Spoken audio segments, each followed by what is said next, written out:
ജീവിക്കണമെങ്കിൽ അവർക്ക് ഭക്ഷണം, വെള്ളം, മരുന്ന് തുടങ്ങിയവ വേണം.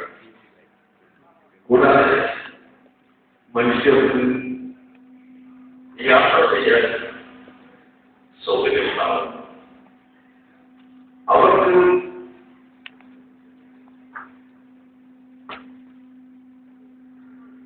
പുതിയ പുതിയ സംവിധാനങ്ങൾ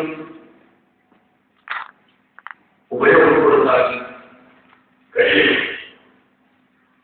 ഇതെല്ലാം കഴിയുന്ന രീതിയിലാണ് മനുഷ്യൻ ഭൗതിക ലോകത്ത് ജീവിക്കുന്നത്.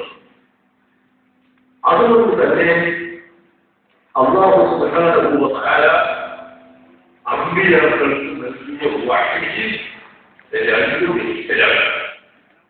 ഒന്ന് വഹ്യ് തസ്ബീഹ്, മറ്റൊന്ന് വഹ്യ് തസ്ബീഹ്.